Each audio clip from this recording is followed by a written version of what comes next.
Hi, this is Gene Monterastelli, the editor of TappingQA.com.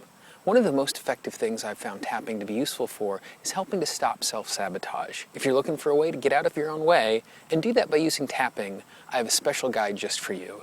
10 parts, absolutely free. All you need to do is go to tappingqa.com/guide and you'll be able to have access to all 10 parts absolutely free. One of the most common things that tapping is used for is help to manage physical pain.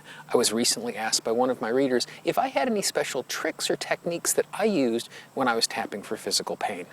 Now what I'm going to do is I'm going to show you a technique that I like to use, but in order for you to get the most out of this, what I'd really encourage you to do is grab a pen and paper and take some notes, because what we're going to do is we're going to ask some questions about the physical pain. As you answer them, you're going to start creating a tapping script that you're going to be able to use right away. Now on your piece of paper, the first thing I want you to do is I want you to write down the SUDS level. The SUDS level is nothing more than a scale from 0 to 10, how big the pain is at this particular moment. It doesn't have to be perfectly accurate, and it's going to be a guess because it's subjective, but just choose a number, 0 to 10, how big is the pain right now. The second thing you're going to write down is the location. And when I say location, I want you to be as specific as possible. I don't mean the shoulder, but something much more specific like on top of the shoulder, the back of the shoulder, in the right shoulder where the joints come together. Be as specific as possible describing where the location is.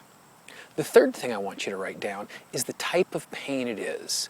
Not all pain is created equal. Some of it's sharp, some of it's dull, some of it pulses, some of it feels like it burns or it itches or it's tight or it's tender. What I want you to do is I want you to write down the type of pain it is. The fourth piece of information that I want you to describe is the three-dimensional shape of the pain. Because we say the pain's in our shoulder, we might not be describing what type of shape it has. So is it a cylinder? Does it feel like a ball? Is it something that's tight in the middle that has spidery arms that spread out from it? Is it a band that wraps around the outside? Describe the shape of the pain. The fifth thing I want you to write down is describe where the epicenter is. The epicenter is the center point in which the pain radiates out from. Now it might have multiple epicenters, where it's at the top and at the bottom, or it might not have an epicenter at all, where the pain is equally distributed through the entire ache. What I want you to do is I want you to describe the center of the pain and where it radiates out from, if it has one. The sixth thing I want you to write down is how much does the pain weigh? Now, I know that sounds like a little bit of an odd question because pain doesn't have weight, but if you were able to reach into your body, pull the pain out and hold it in your hands, how much would it weigh? Now, I'm not looking for an exact weight, I'm not looking for kilograms or pounds, but does it weigh as much as an orange or a loaf of bread or a heavy metal weight, or it has no weight at all? How much does it weigh? Write that down. The next thing I want you to do is I want you to describe the color of the pain. If you're going to paint a picture, what colors would you use? And it doesn't have to just be one color, it can be multiple colors, and be as descriptive as possible. Is it a fire truck red? Is it a dull red? Is it a muddy red? Does it start really dull in the middle and get bright as it moves to the outside? What color or colors is the pain? Next, I want you to describe the material that you would use if you were going to make a model of the pain. Let's say you wanted to show someone what the pain feels like. Would you use a hard clay? Is it a hard rubber? Is it molten lava? Does it feel like cotton candy? What material or materials would you use to build a model of the pain? The last thing I want you to write down is I want you to write down any emotion associated with the pain. Now this might seem like a little bit of an odd question because it's something physical, but even with physical pain there can be emotions associated with it. All I want you to do is just ask the pain, what emotions are associated with you? And just let the subconscious bring information forward. Don't process, don't try and understand, just write it down. Now that you have all of this information written down, you have a beautiful little tapping script written there for you.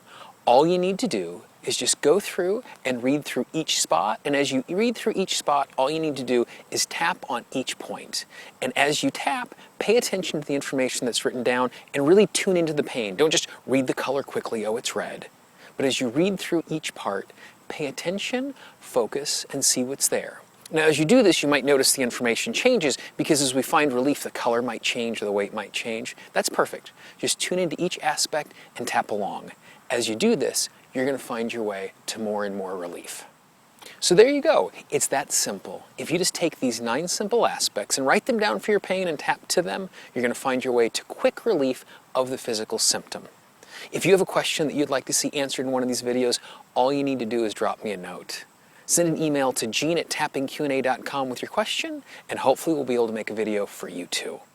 If you'd like a free guide to show you how you can use tapping to stop self-sabotage and get out of your way so you can take the steps that you want to take to have the success you want, all you need to do is go to tappingqna.com/guide and we'll send you all 10 parts. For Tapping Q&A, this is Gene Monterastelli. I hope you have a great day, and I'll talk to you real soon. Bye-bye.